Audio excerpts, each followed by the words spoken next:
سورۃ البقرہ کی آیت نمبر 244۔ الحمدللہ وکفی وسلام علی عبادہ الذین اصطفی، خصوصا علی سید الرسل وخاتم الانبیاء وعلى آلہ واصحابہ الاتقیاء۔ اما بعد فاعوذ باللہ من الشیطان الرجیم، بسم اللہ الرحمن الرحیم۔ وقاتلوا فی سبیل اللہ واعلموا ان اللہ سمیع علیم۔ من ذا الذی یقرض اللہ قرضا حسنا فیضاعفہ له اضعافا کثیرا واللہ یقبض ویبسط وإلیہ ترجعون۔ وقاتلوا فی سبیل اللہ، اور جہاد کرو اللہ کے راستے میں، وَاعْلَمُوا، اور جان لو، ان اللہ سمیع علیم، بے شک اللہ پاک سننے والا بھی ہے، جاننے والا بھی ہے۔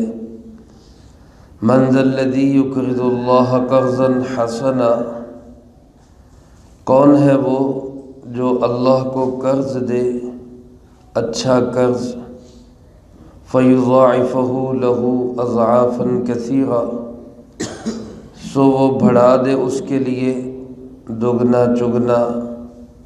وَاللَّهُ يَقْبِضُ وَيَبْسُطُ، اور اللہ رب العالمین ہی رزق کو تنگ کرتے ہیں اور رزق کو کشادہ کرتے ہیں۔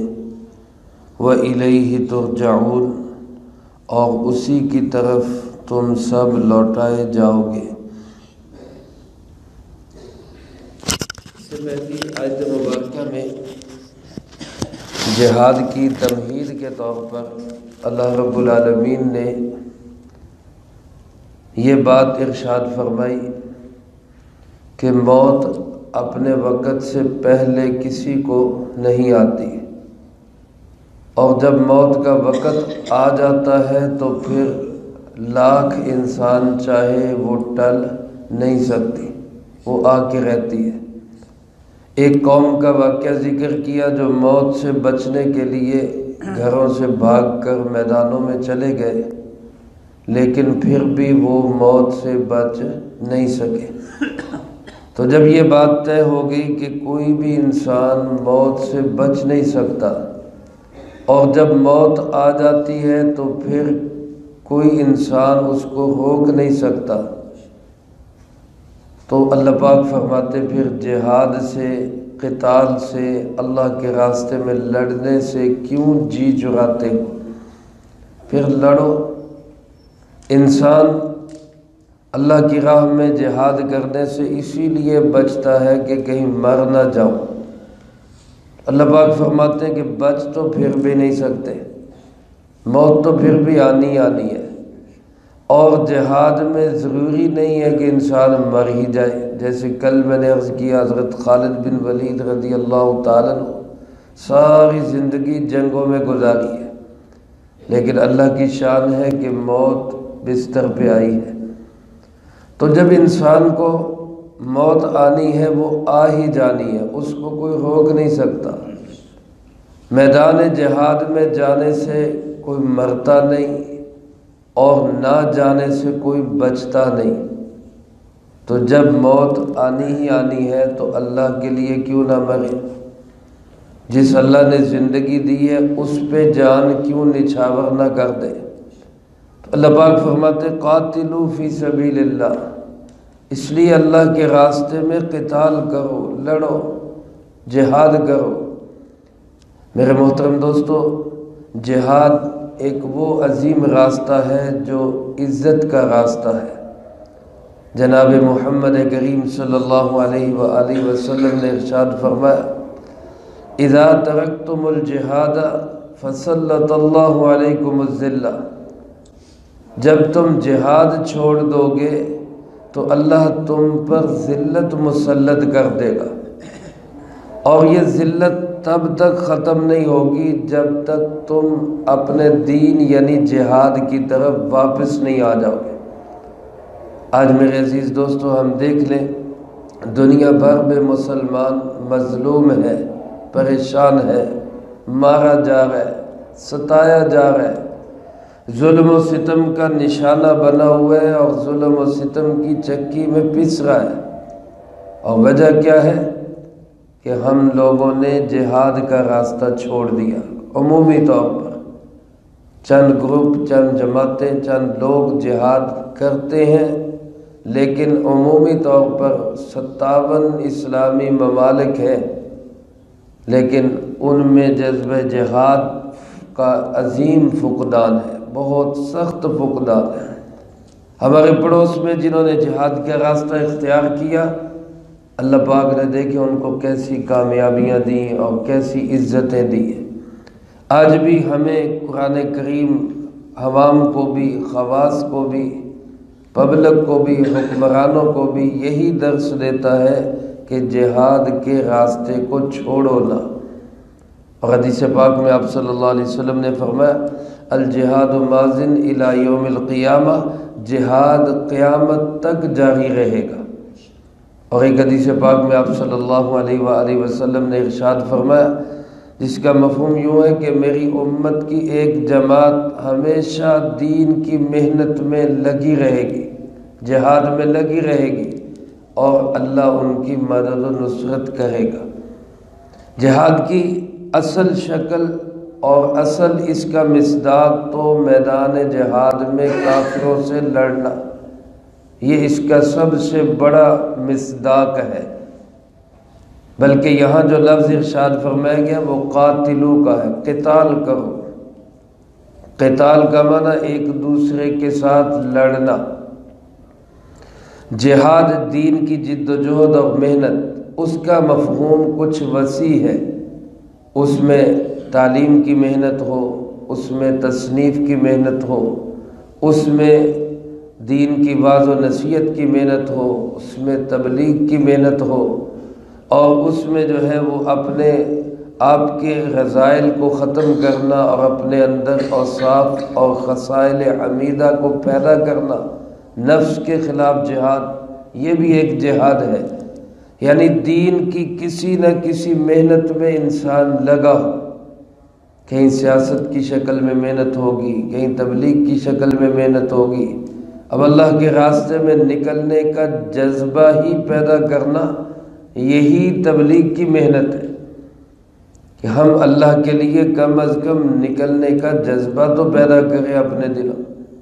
تو اللہ پاک فرماتے کہ قتال کرو اللہ کے راستے میں، اور یہ جان لو کہ ان اللہ سمیع علیم، سننے والا بھی کون ہے؟ اللہ، اور جاننے والا بھی کون ہے؟ اللہ۔ وہ تمہاری خفیہ باتوں کو بھی سنتا ہے، تمہارے دلوں کے حالات کو بھی جانتا ہے۔ جہاد پہ جان کون لگانا چاہتا ہے اس کو بھی اللہ جانتا ہے، اور جی کون چرانا چاہتا ہے اس کو بھی اللہ جانتا ہے۔ تو لہٰذا اللہ کو اپنے جذبے دکھاؤ، اور سچے جذبے اور لگن کے ساتھ اس کے لیے مر مٹنے کا جذبہ اپنے دل میں پیدا کرو۔ ایک جہاد ہوتا ہے بالنفس، یعنی خود انسان جا کے لڑے، اور ایک جہاد ہوتا ہے بالمال، کہ انسان اپنا مال خرچ کرے۔ بعض اوقات جہاد بالمال کی اہمیت جہاد بالنفس سے بھی زیادہ ہوتی ہے۔ قرآن کریم میں کئی مقامات پر اللہ پاک نے مال کے جہاد کو جان کے جہاد سے بھی پہلے بیان کیا ہے۔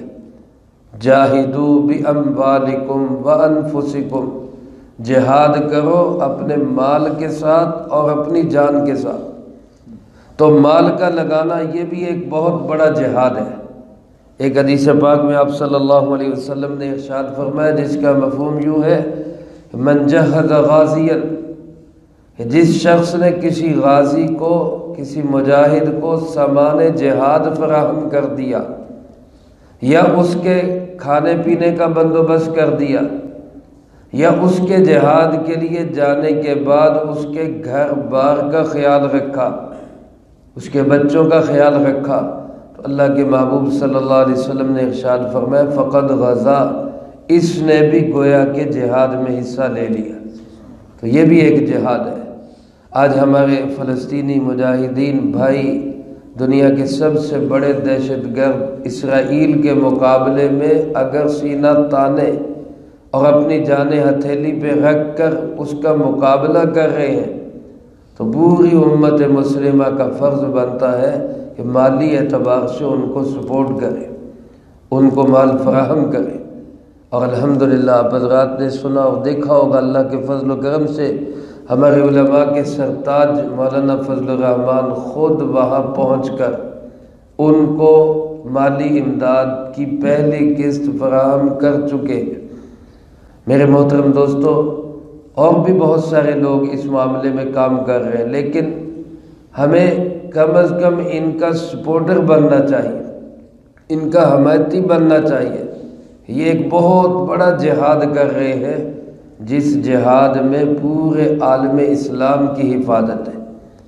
اللہ معاف کرے، اللہ نہ کرے، خاکم بدہن، خدا نہ خواستہ اگر اسرائیل اس مقام پر کامیاب ہوتا ہے اور مجاہدین کو شکست ہوتی ہے، تو اس کے جو جنگی جرائم اور مظالم ہیں وہ صرف اس خطے تک نہیں رہیں گے، بلکہ وہ پورے عرب کو اپنی لپیٹ میں لے گا۔ اس لیے یہ ایک بہت بڑا دفاعی پوائنٹ ہے جہاں پر غزہ کے مجاہدین آج اپنی جانیں قربان کر رہے ہیں، تو ہمیں ان کا مالی جو ہے سپورٹر بننا چاہیے۔ اللہ پاک اس کے لیے کیا فرماتے ہیں؟ فرمایا من ذا الذی یقرض اللہ قرضا حسنا، کون ہے وہ جو اللہ کو قرض دے اچھا قرض؟ اللہ کو قرض دینا کیسا؟ اللہ پاک نے عجیب جملہ ارشاد فرمایا، جہاد پہ خرچ کرنا، دین کے کاموں پہ خرچ کرنا، یہ گویا ایسے ہے جیسے اللہ کو قرض دینا ہے۔ اور جس طرح دنیا میں کوئی قرض لے تو عام طور پر شریف آدمی وہ قرض کو واپس کرتا ہے، رکھتا نہیں ہے۔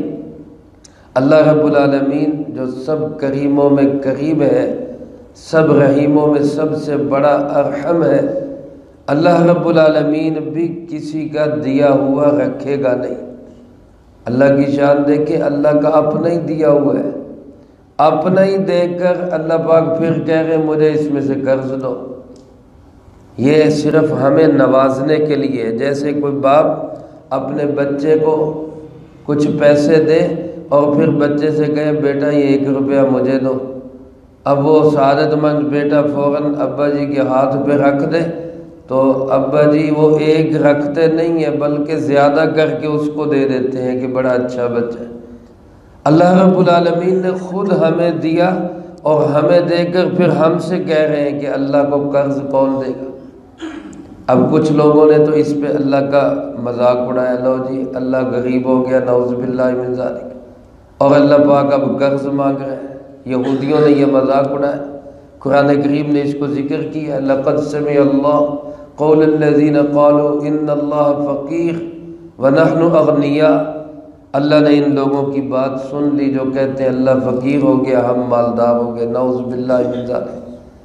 دوسرے کچھ لوگ ایسے جنہوں نے پھر بھی اللہ کی راہ پہ خرچ نہیں کیا، باوجود اس کے کہ اللہ پاک کہہ رہے ہیں کہ بھئی دو میں دوں گا، فَيُضَاعِفَهُ لَهُ أَضْعَافًا كَثِيرًا، تم مجھے دو میں تمہیں دگنا چگنا کئی گنا تک بڑھا کے واپس کروں گا۔ کچھ لوگوں نے پھر بھی اپنے ہاتھ کو بند کر کے رکھا، نہیں خرچ کیا۔ اور کچھ سعادت مند ایسے لوگ بھی تھے، حضرت ابو الدحدہ رضی اللہ تعالیٰ نبی کریم صلی اللہ علیہ وسلم کی خدمت میں حاضر ہوئے اور پوچھا اللہ کے محبوب جی صلی اللہ علیہ وسلم، کیا اللہ پاک قرض مانگ رہے؟ اللہ پاک قرض مانگ رہے؟ اب صلی اللہ علیہ وسلم نے فرمایا کہ ہاں، اللہ کے دین پہ خرچ کرو، یہ قرض ہی ہے، اللہ واپس کرے گا۔ تو حضرت ابو الدحدہ رضی اللہ تعالیٰ نے کہا اللہ کے محبوب میرے پاس 2 باغ ہیں اور میں یہ دونوں اللہ کو دینا چاہتا ہوں۔ آپ صلی اللہ علیہ وسلم نے فرمایا کہ ایک باغ اپنے بچوں کے لیے رکھ لو، ایک اللہ کے نام پہ خرچ کر دو۔ تو انہوں نے کہا جی آپ گواہ ہو جائیں، 600 درخت والا میرا ایک بڑا ہی خوبصورت باغ ہے، میں وہ شاندار باغ اللہ کے نام پر آپ کے ہاتھ میں دیتا ہوں۔ رسول اللہ صلی اللہ علیہ وسلم نے فرمایا کہ جنت کے اندر کھجوروں سے لدے پھدے باغ اللہ نے تیرے لیے وہاں پر بنا دیے۔ گھر آئے اور بیگم کو آواز دی اور کہا کہ میں سودا کر آیا ہوں، یہ باغ خالی کر دو۔ وہ بھی سعادت مند بیوی تھی، آگے لڑی نہیں کہ یہ کیا کر رہے ہو، بلکہ اس نے کہا کہ تم نے بہت نفع کی تجارت کی، بہت نفع کی تجارت۔ یہ وہ لوگ تھے جنہوں نے آنکھیں بند کر کے اللہ کے نام پہ خرچ کر دیا، یہ جنہوں نے اللہ کو قرض دے دیا۔ تو اللہ پاک اس کو قرض کی طرح فرما رہے کہ جو واپس کرنا بھی ضروری ہوتا ہے، بلکہ اللہ پاک فرما رہے کہ میں بڑھا چڑھا کے واپس کروں گا۔ اب اگر کوئی انسان سوچے کہ بھئی مجھے تو میں نے خرچ کیا مجھے ملا نہیں، یا میں خرچ کر رہا ہوں مجھے اس کا کوئی نظر نہیں آ رہا، اللہ پاک فرماتے واللہ یقبض ویبسط، رزق کو کشادہ کرنے والا بھی کون ہے؟ اللہ، اور رزق کو تنگ کرنے والا بھی کون ہے؟ یہ دنیا تو آزمائش ہے۔ یہاں کشادہ رزق والا یہ نہیں کہہ سکتا کہ میں اللہ کا بڑا محبوب ہوں، یہاں تنگ رزق والے کو کوئی یہ نہیں کہہ سکتا کہ یار اللہ کو اس سے بڑی نفرت ہے اس لیے اس کو رزق نہیں مل رہا۔ نہ یہاں کا رزق کا ملنا اللہ کی محبت کی علامت ہے، اور نہ ہی نہ ملنا اللہ کی نفرت کی علامت ہے۔ یہ صرف آزمائش ہے، کسی کو دے کے آزماتا ہے، کسی سے لے کے آزماتا ہے۔ جو اللہ کے نام پہ خرچ کرے گا اس کا اللہ رکھے گا نہیں، ملے گا ضرور، یہاں مل جائے یہاں نہ ملے تو آخرت میں ضرور ملے گا۔ اور اس کے لیے فرمایا وَإِلَيْهِ تُرْجَعُونَ، اللہ ہی کی طرف تم سب کو لوٹایا جائے گا، وہاں تو ضرور مل جائے گا۔ اور میرے عزیز دوستو، دنیا کے اندر بھی جو انسان اللہ کے نام پہ خرچ کرتا ہے اللہ اس کے مال میں برکت دیتے ہیں۔ برکت کس چیز کا نام ہے؟ کہ تھوڑے کے اندر اس کے سارے اخراجات پورے ہو جائیں۔ اب پتہ نہیں ہم نہیں جانتے خرچ کرنے کی برکت سے کتنی بیماریوں سے اللہ نے ہمیں بچا لیا، کتنی پریشانیوں سے اللہ نے ہمیں بچا لیا، کتنی جو ہے وہ ایسی جگہ جہاں ہمارا خرچ ہو جانا تھا وہاں سے اللہ نے ہمیں بچا لیا، کسی ڈکیتی سے بچا لیا، کسی چوری سے بچا لیا۔ یہ ہم نہیں جانتے، بس ہم صرف یہ دیکھ کر کہ جی ہم نے خرچ کیا ہمیں ملا نہیں تو کوئی نہیں، ایسے ہی ہے بس۔ بھائی اللہ پاک ہمیں بہت سارے حوادثات سے بچا لیتے ہیں، بہت ساری پریشانیوں سے بچا لیتے ہیں۔